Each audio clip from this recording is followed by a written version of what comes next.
Hi everyone, welcome to Eco Convos with Dan. We've just had a fantastic chat with my new best mate, Mark.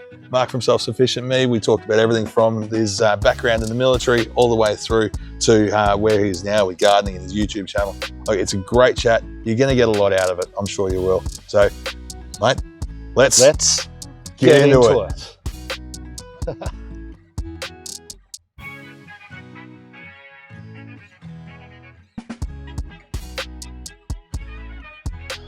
Hi everyone and welcome to Eco Convos with Dan. We are here live today with Mark Valencia from Self-Sufficient Me. Mark, thank you for coming along, or thank you for having us come along. Yeah, no worries, Dan. It's a pleasure. Thanks for coming. Mate, it's been fantastic coming to have a look. So, mate, I think we should start having a bit of a chat, and let's from the way I know a good mate of mine does things. Let's get into it. Let's get into it. There it is. So, Mark, mate, there's Scooter there already. Yes, Scooter's in everything I do, just about every video. And if he's not, look, he's sheeping off now because we're talking about him. Yeah, he gets a bit stroppy, and he's got his ball. So we've been chucking it to try to tucker him out, but unfortunately, he's just too fit for a 13-year-old. Yeah. Which, how many doggies is that? It's about it's about 120 something, I think. So, yeah. Mate, he's obviously he's a gorgeous little dog. So and he's a good boy. So we might have him making a bit of an appearance through the episode, I reckon. So if you hear panting, it's not me or me. All right. Yeah. Well, we have done a fair walk around the garden. We have. Yeah. So Mark, look, mate, just to start off with, really quickly, you were in the army for 21 years. Yes, correct. Mate, so you've made that transition to now gardening and YouTuber extraordinaire. I have. Yeah, that's a pretty big change. Well, if you look at it like that, in a click of a fingers, it can seem like a big step, but for me, it's been a transition that's been really quite slow. That started in 2011. Well, really in 2006 when we bought this property. Yeah. Then, the idea originally was, let's have something that when we do leave the military, we can just fall back on, perhaps grow our own veggies, have a more simpler and easier and peaceful lifestyle. Yeah. And then it just grew out of that, literally. Yeah. It was a blank canvas and just grew out of that. But you're looking at 15 years. And so for me, it's not a real quick transition. Some recent success on YouTube and getting to 1 million subscribers, that was like a whirlwind. So you get those rushes. And my very first viral video back in about 2016 or something was how to grow a ton of lemons. Yeah. I didn't expect that to do so well. And those moments are big. The clicks of fingers things. Yeah. But the whole rest of it has been a fairly slow transition for me. Yeah. And a beautiful one. There's a good quote. There's a whole lot of time that goes into a whirlwind success. Yeah. So that's a good one. It's one of those things. It's so true because we see anyone who's seen your videos online, you would have seen that they are nice, short and sharp, to the point, and you can watch 4 videos in an hour.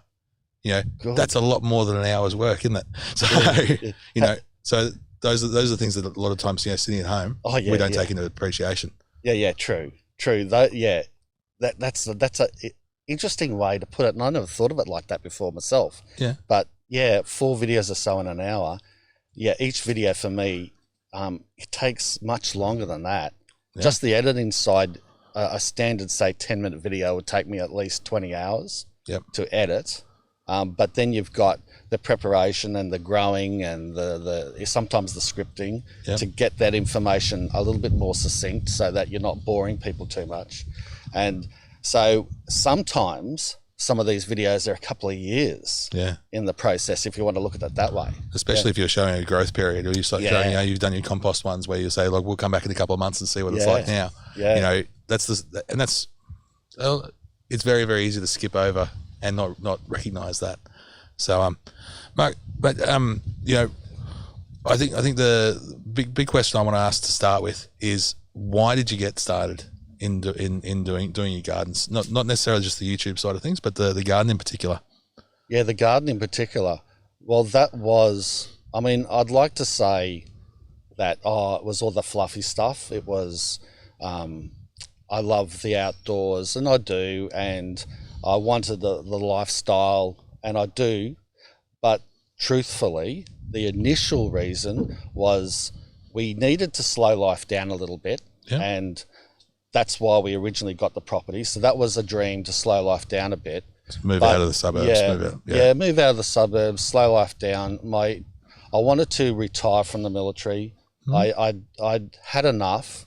I loved the military. I loved the army. I had a great career, and it was still going, even though I had some pretty bad injuries and missing pieces off me and all that. I was still going quite well, and I was due to get promoted soon.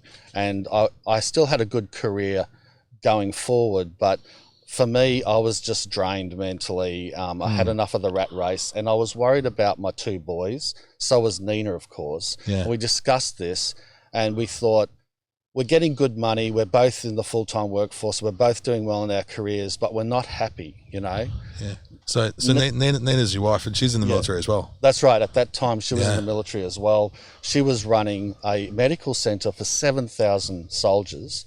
And so she was a medical centre operator, runner, whatever you call it, administrator. So she had doctors, nurses, and she was the senior medic. And so she had a number of medics under her as well, plus all the soldiers she was looking after. So she had a very busy job. I was a squadron sergeant major, running a signals unit, and so I was busy as well, training soldiers, fitness, taking them for physical training and all that. And we were dropping the boys off at dark in the morning. We'd get up about 4:30, drop them at childcare, and then get home at dark. And then, of course, you'd have those operations you'd have to go on. For example, when Luke was born, our youngest boy, Nina was on maternity leave, and she'd just had him 2 weeks, and I was swept over to East Timor on a quick operation there for nearly 6 months. Yeah, just a short trip. Yes. So those things could happen, and even though I really loved it and benefited a lot with the experience, and I love the humanitarian side of the military, especially, it was time for me to leave, but then, long story, I know, to lead to this, but then when I did leave, and we took into account that we would drop in salary and drop in money and finances, but we never knew that there'd be that much pressure, because we still have a mortgage and we had all bills to pay. But one of our biggest bills as a growing family with boys, as most people could appreciate, is food. And so having this land was kind of pre-planned, because we always wanted to grow our own food, but I just had to get quick smart into grow as much produce as possible. So initially the motivation was to save money and grow as much as possible. So you've got this place here, and how big's your block? It's only 3 acres, but you don't need that much land. Most of it's not really usable for food growing, but probably a good acre is, and we can grow heaps, 140 fruit trees or more. We've got, as you can see, a good, probably, 1,000 square metres of veggie patch, which isn't huge, but you can grow a lot. How much you can make out of that? Yeah, you can grow a lot in the balcony, which is what I like to say as well. Doesn't matter that you don't have a lot of space, but you can grow a heck of a lot. And that was the main motivation in the early days. And then it grew from there. So have you, you would have learnt a lot as you're going through, actually building the gardens and creating the gardens. And, how's it evolved over time? It evolved from me planting lettuces 1 metre apart in the early days in 2006. Is that because it says that on the packet? Well, I just had no idea. And then you'd had this big veggie square patch, a sleeper veggie garden with all these sparsely scattered veggies and a waste of space. To me now, crowd growing. And I've done videos on crowd growing and how you can actually crowd all your vegetables into these small spaces and grow so much in a small raised garden bed.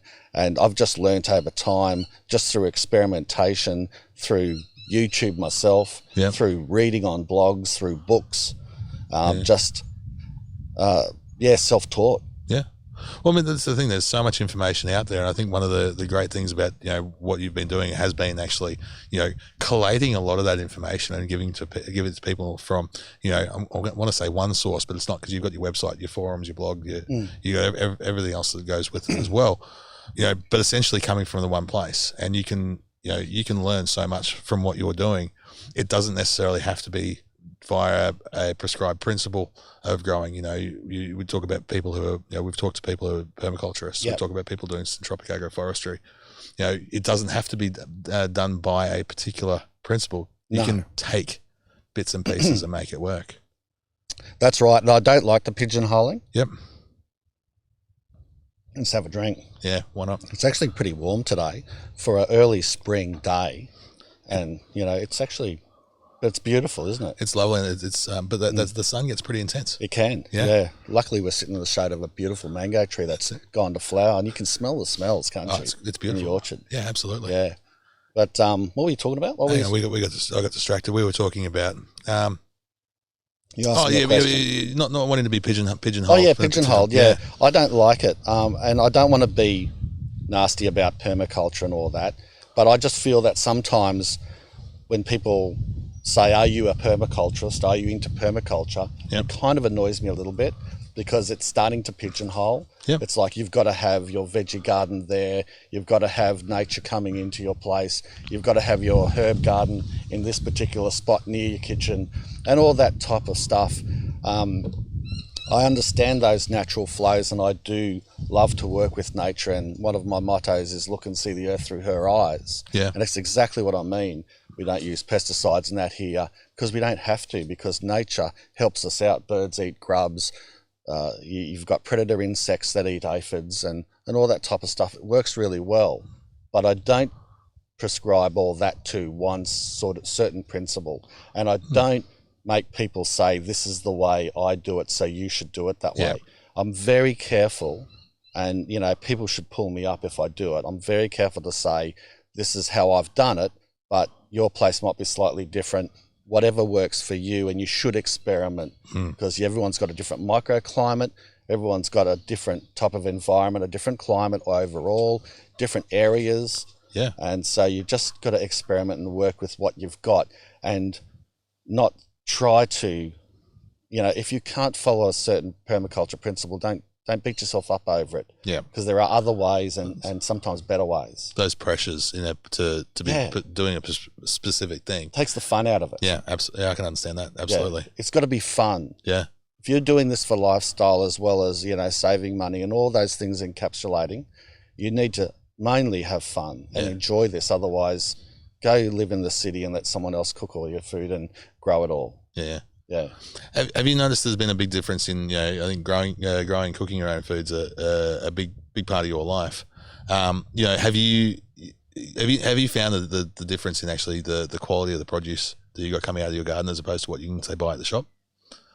Most part, yes. Yeah. Some things, you can get some really beautiful produce from the markets, especially people who grow their food with love. You've got lots of farmers that grow their food with love. Yep. But then you get some big ag that just, like grow strawberries to make them big, grow varieties that are just big and pumped full of water. Yeah. They look nice, they're juicy, but they don't taste. Yeah.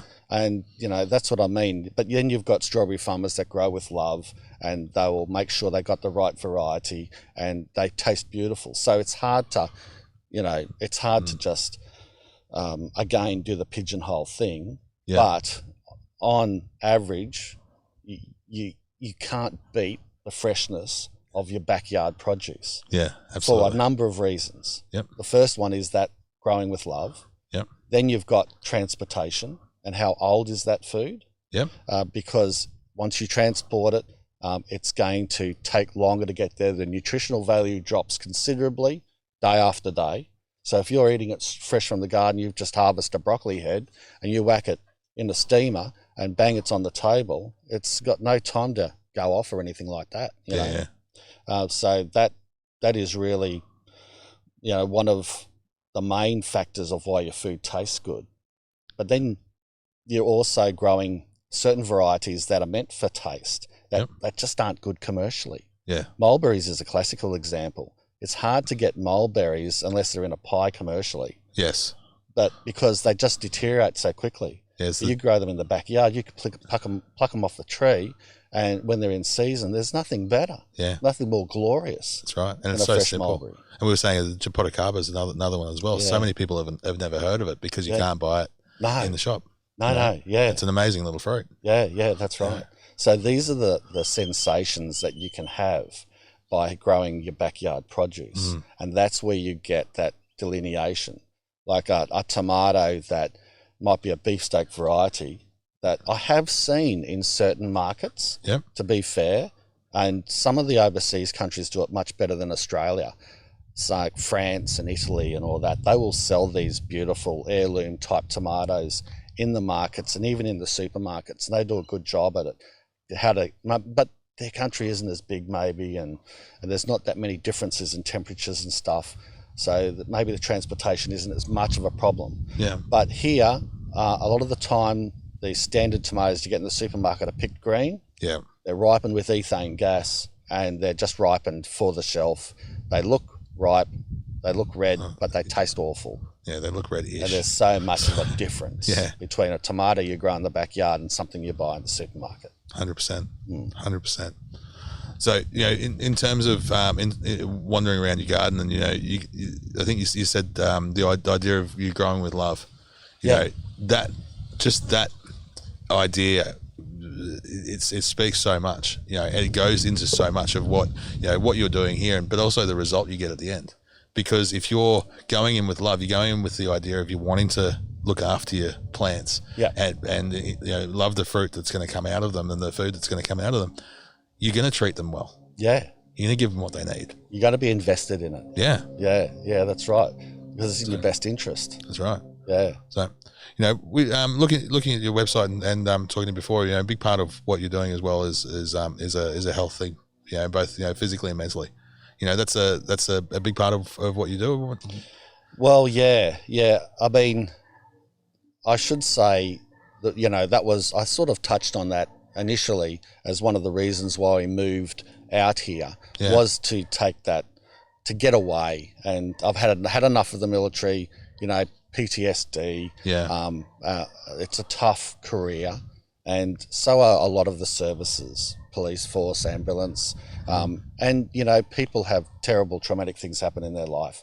And what I've found that works for me, and I'm no psych or anything, but what actually works for me is getting out into the garden and getting out into the country. Or I used to like going for hill runs and runs out into the country, or a walk along the beach. And I'd be in the city and I'd get out and do those things. And then Nina and I both loved that, and it settled me down, it helped me out. Yeah. But we then came to that conclusion was, well, can't we do this full time? Let's move out into the country somewhere with proximity to the city. Yeah. We're not that far. We're only 40 minutes from Brisbane. Yeah. But it's away, it's out. It's usually quiet except for the neighbour's dog at the moment. but that's dogs for you. Oh, that's right. But we want to do it full time, and that's exactly what we did. We saved our bickies up, and we essentially sort of retired, if you could. Well, we made our life around this. Nina still works hard in the hospital system. She's a safety advisor for hospitals on the north side here, for two hospitals, and of course I've got a very busy sort of, if you could call it a job, as a YouTuber and a blogger and all that. Yeah. It's very busy now, and but it doesn't feel like work. It just feels like a whole heap of fun. Yeah. So let's talk about that a little bit. I mean, some of the figures and the stats that you got for your site. I mean, videos posted in 3 days and getting 35,000 views. Some of them are getting just incredible amount of views. I think one of them was nearly 10 million views on it, mate. That's do you feel that pressure? Sometimes I feel like I should be posting more. Yep. Because there's a lot of people want more information, and I often get asked, do you have trouble coming up with ideas? And I don't. I've got so many, because The people that write to me give me ideas. Yeah. I learn from the comment section underneath my videos. I've got heaps of plants and trees. I've got lots of things to do, but it's only one of me. Yes. And the pressure is to put more content out. Yeah. Because I like doing it, but then you've got to edit and all that. And people say, well, why don't you get an editor? And it's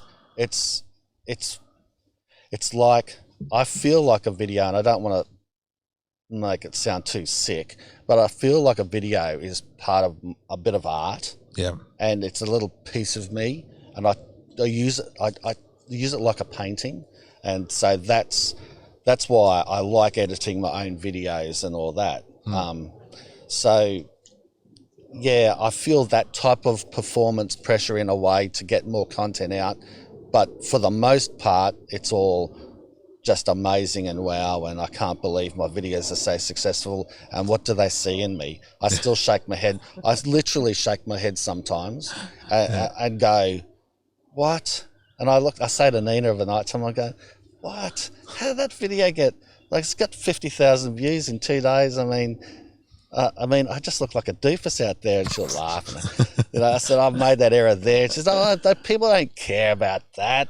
They're just happy that you're getting that information out, you're having fun doing it, and that's part, I think, of if I psychoanalyze myself and the channel, I think that's part of the beauty. But that is part of the beauty of YouTube overall. That's why YouTube, I think, is kicking ass, and podcasts are kicking ass over general TV at the moment, because it's not as staged, and it's more realistic and authentic, and people are really liking that. I talk about that quite a bit when it comes to my other work and whatnot. That idea of just shooting something on your phone, just shooting something. We're in the TikTok generation now. These are the times when mass-produced, overproduced videos aren't going to actually get people's attention, because there's an element of real that it doesn't have. And I think that's mate, seeing you, meeting you today, and seeing you on your videos and whatnot, mate. You're you. Yeah, and that's but that really comes across in the videos. Do you have a favourite one? Favourite video? Yeah, well, it's my How to Grow a Ton of Lemons. Yeah, because that's the viral. That's one that went viral. I'll tell you a quick story about it. Yeah, please. So I'd done that video about 6 months earlier, and I never thought much of it. But the reason I did it like that was, I think at the time I had around 10,000 subscribers, and I was at this crossroads and people still today watch this video that I did, not the Ton of Lemons one, which is my favourite, but the one that's probably my least favourite, and that's the one that I'm emptying some manure, I think horse manure, out of the back of my trailer. And as I was doing it, I went quite dark, because I realised that I was approaching this point where the boys didn't need me as much. Like, I could drop them off at school, and there wasn't nappies to change and all that. Yes, I was a person at home, but I couldn't justify not at least earning some money. Yeah. And I was, that time I wasn't really earning much money at all out of YouTube. And I was thinking, Nina was working really hard. She was doing some Army Reserve work plus her medical work. So she was holding up 2 jobs to bring in the bickies.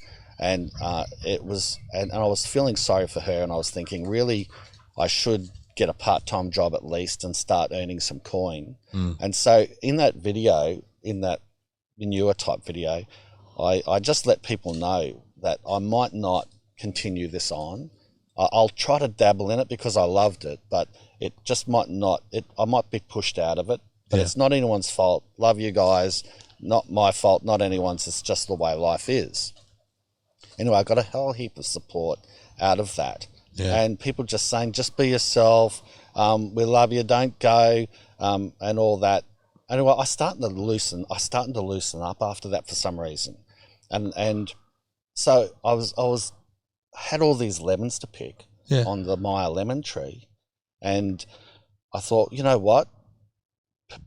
This lemon tree has just done so well, and the reasons why it's done well is because of these reasons. I mulched it heaps, I did this fertilizer, I did that, and I thought 5 reasons, grabbed the camera and had some real genuine fun putting it together, tried to be really light-hearted about it. Yeah. And my 5 top tips on how to grow a ton of lemons.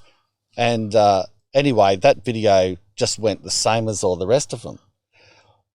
About 6 months later, we had this great opportunity to go over to Edinburgh. Yep. Because a friend of ours was getting married. It was his first marriage. He was in his 50s, never been married. Yeah. Wealthy young fella. Yep. Let's call him young. He's on 50. Yeah, absolutely. Young fella. Yeah, young fella. And he was working in the mines and all that. And so he used to be a soldier in the Scottish Army. And that gives them access to be able to rent out Edinburgh Castle and have your wedding there. And so he invited us to this wedding at Edinburgh Castle. Just got to go to that. And we're like, I don't care what credit card we use. You will make it we're work. Doing it. Yeah. So we scraped the bickies together, and here we are on our way to Edinburgh Castle. We stop in Dubai. I turn my phone on and hook into the Wi-Fi system. We're sitting in a cafe there in the Dubai airport, and my phone just goes ding, ding, ding, ding, ding, ding, ding, ding. Had all these messages, and YouTube came up with, congratulations, you got your first 1,000 likes on a video, and yeah, congratulations, you got your first 1,000 subscribers in one hit. And I was like, what's going on? So I've had to backtrack and look through, and this video was going off. Yeah. Yeah, it just suddenly got picked up by the algorithm or whatever. And that was such a wonderful moment, because from there I went from 10,000 quickly to 100,000 subscribers, and which is a really great milestone for any YouTuber. 10,000 is a good milestone. 1,000 subscribers is good.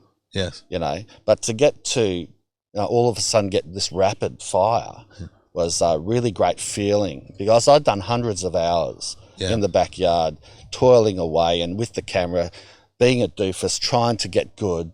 You know, being a military instructor, I was a recruit instructor. I instructed young officers in the army to become officers, and I was a weapons instructor.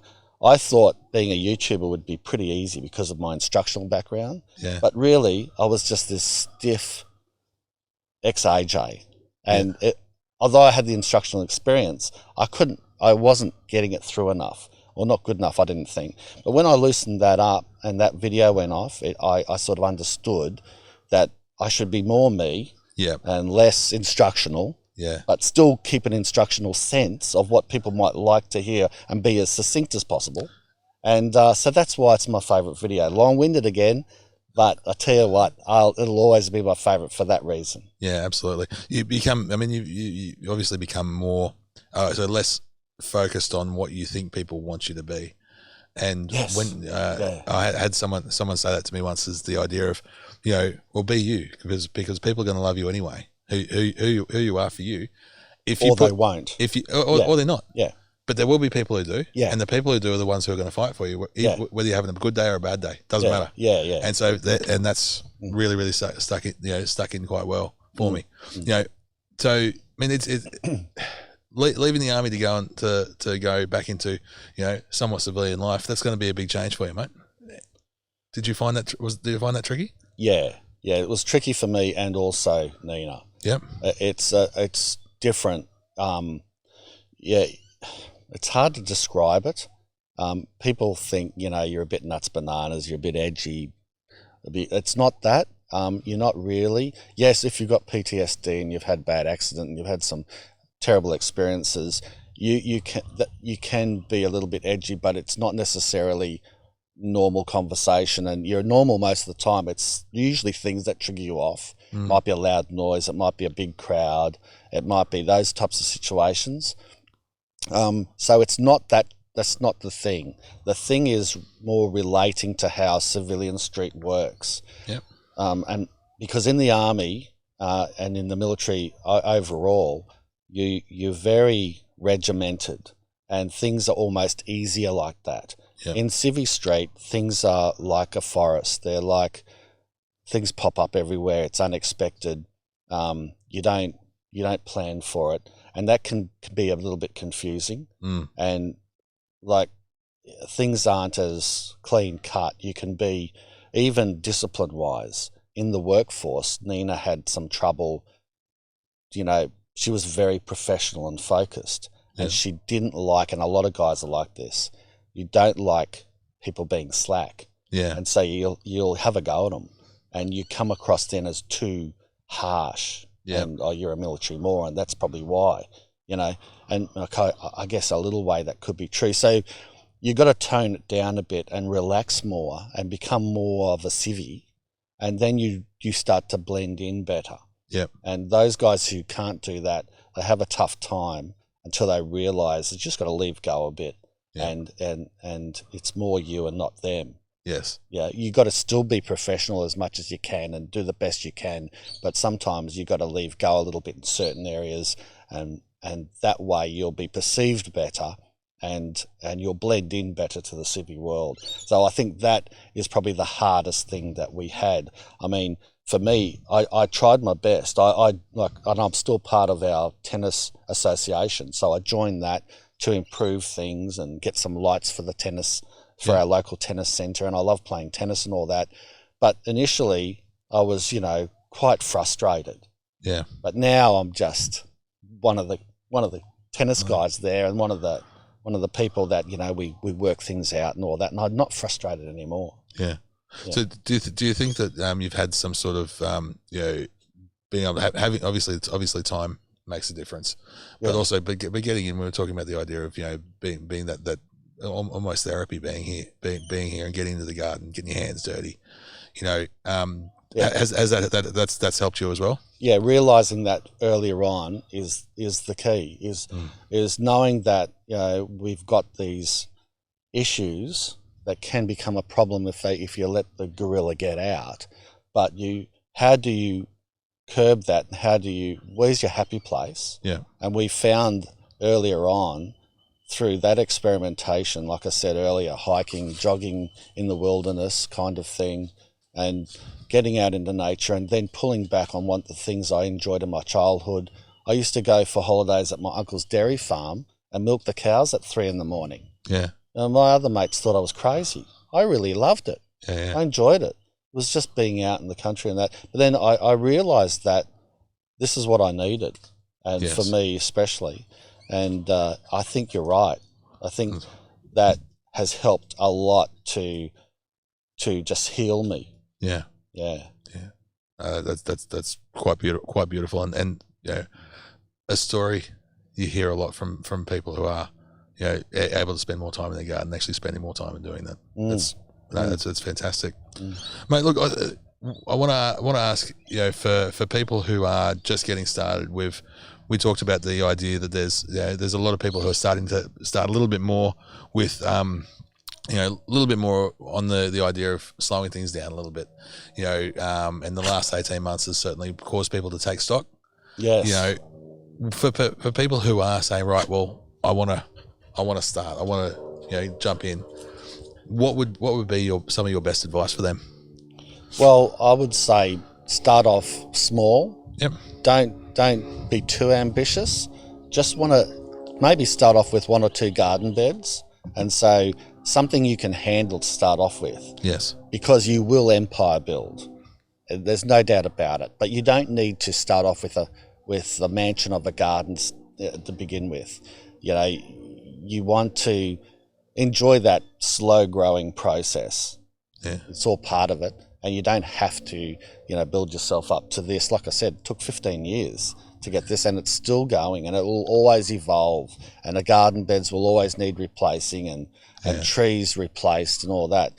But I think start off small, grow things you like to eat. Think of things that you like to buy to eat, and then try growing them. You'll be surprised at how much easier it is to grow those things that you're enjoying and that you really want to see flourish. And then empire build on top of that as you go. But then you'll get that taste for it, and you won't be overwhelmed and think, nah, this is taking me way too much time. I haven't got time to water all this or to take care of it, so it's not for me. We started with a couple of square raised garden beds made out of sleepers, and then we just built on from that. The other thing you see coming along in your videos is the not freaking out about weeds. Yeah. You know, you see that becomes the bane of everyone's existence. And we got to get weed killer. We got to do this. We got to spend all the time pulling stuff out. That's not the approach that you take. No, weeds and perfect plants. Yep.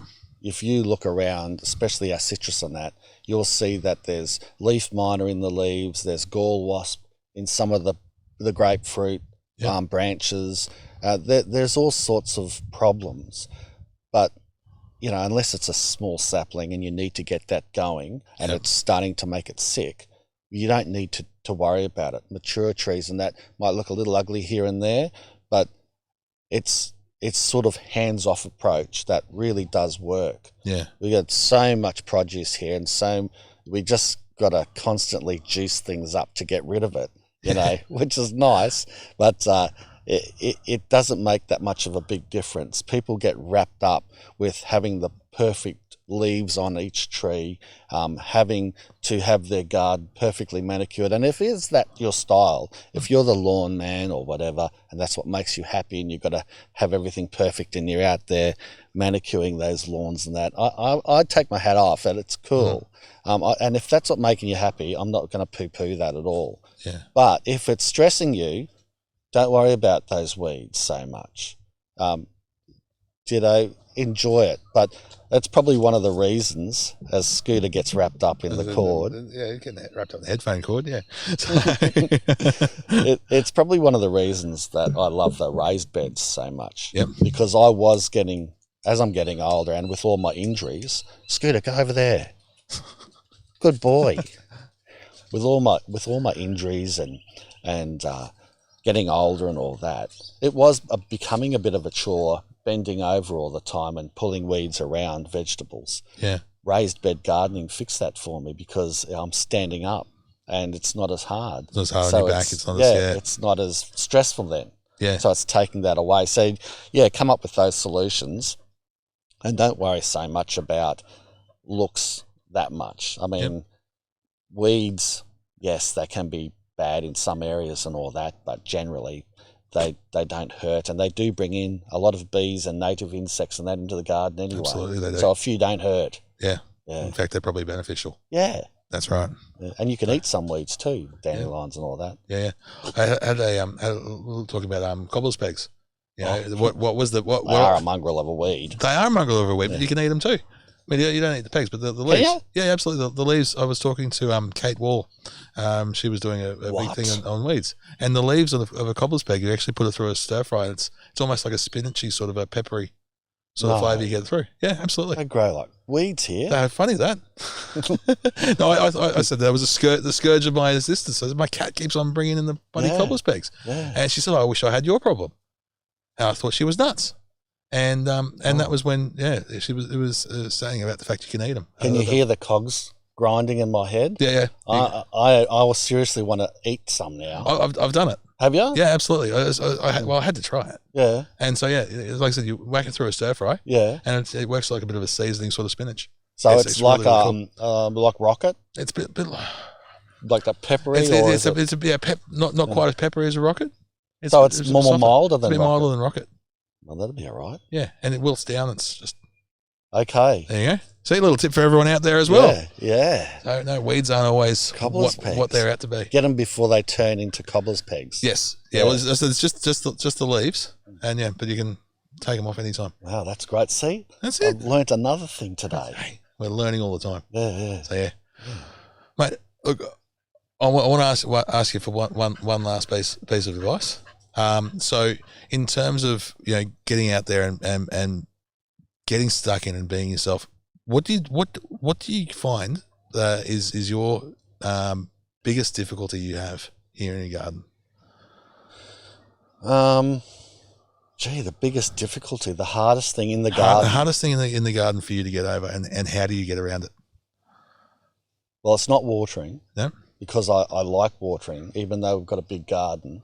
That is part of my therapy, walking around watering. People be surprised how much time I spend watering. I have watering systems, but I rarely put them on. I'll just like walking around with my hand. So it's not that. Once again, that's the loving the plants. That's the and then you find out how they're going, and you can fix problems as you go and pick off a caterpillar here and there. The hardest thing probably is protecting some of those delicate fruits from insects like the fruit fly that just turn your fruit to maggots. Not the citrus and that through winter, but as you come now into spring, the fruit fly gets devastating. It'll attack any of the big tomatoes that we've got growing. It'll attack the stone fruit especially. It'll even hit sometimes the mangoes as they're developing. So that, and protecting from fruit bats, the bananas. Like again, citrus isn't that much of a problem. We grow so much of it and it's hardly touched. But you got some of those other fruits like the mangoes, the bananas as they're ripening, and the delicate ones like the blueberries. Those get knocked off real quick smart. And so that's always a challenge, fighting those animals to get our share. So how do you find you're getting out around that without using these chemical pesticides and things like that? Exclusion is the only way. You gotta net them. Either that be bagging or putting a frame over a small tree, keeping the trees small so they're manageable, fruit trees and that, and then netting them and keeping the insects or the bats or the birds out and stopping them. That's really the only way. Some farms and that will spray produce. We'll drive around some of the farming areas and I can smell it. I can smell the roga. I'm not sure if they're allowed to. You can't use that domestically anymore, even in the backyard. But I've smelt some of those chemicals and I know exactly what they are. And you can smell them in the farming areas. And, they will keep the fruit fly off, but that also poisons the food. I'm not being disrespectful to farmers and that. I'm just saying that it's not for me. And so that's not an option. Chemicals are not an option. Exclusion is the only way. And there are better and worse ways to exclude too. Some products deteriorate really quick. Others are good, but they're expensive.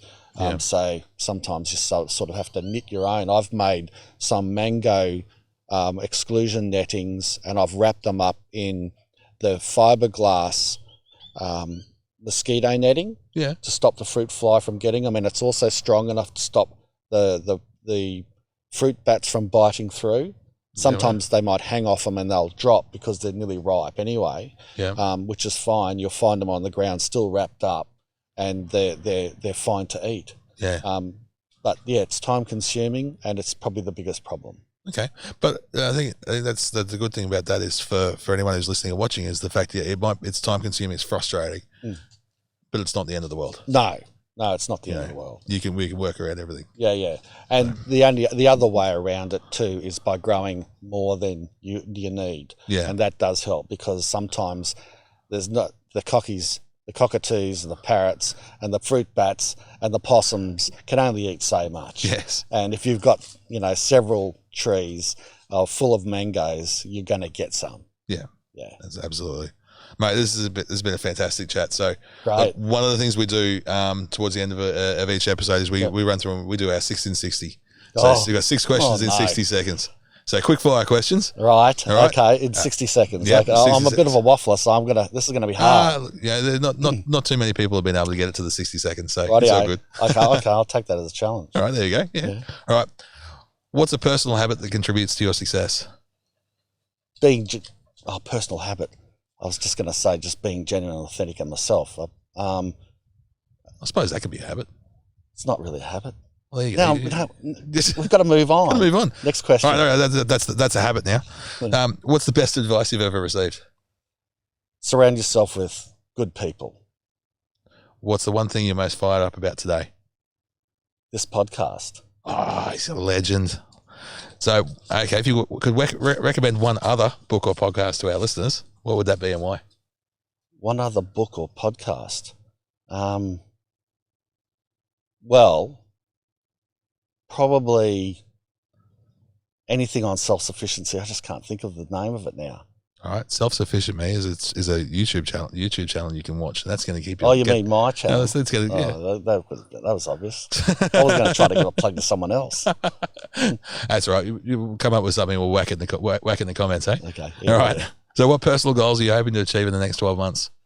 Well, I hope to be able to get more content out. Yep. I'm trying to up my videos to 2 a week, and I also want to do other videos, and I also want to make a bigger presence on Facebook.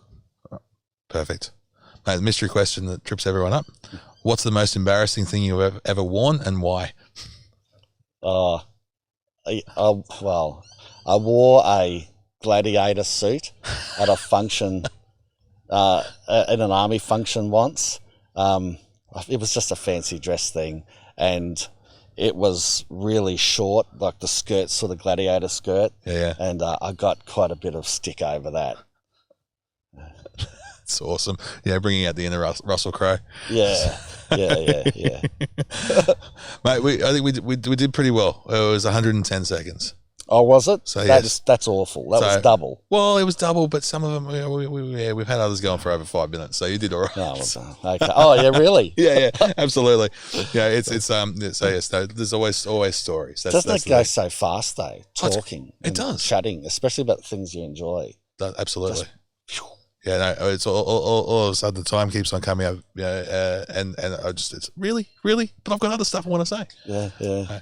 Mark, it has been fantastic, mate. Is there anything you wanted to cover before we let go? No, I just appreciate you taking all that time, you and Victoria, all the way from up north coming down to have a chat with little old me. It's been really humbling and just lovely. It's been a nice afternoon with you guys. Thanks, mate. I really appreciate it. And I know you're busy, so I appreciate your time as well. And, bit of a love fest here at the end. Thanks, Dan. But yeah, Mark. Cheers, mate. Cheers for everything. Everyone, thanks for listening. Talk to you next time. Thank you. Look, I'm sure you got a lot out of that. I know I certainly did, mate. Thank you, mate. It was great. Absolute pleasure, Dan. It was really good fun. Awesome. Look, make sure you give us a like, a share, and a subscribe.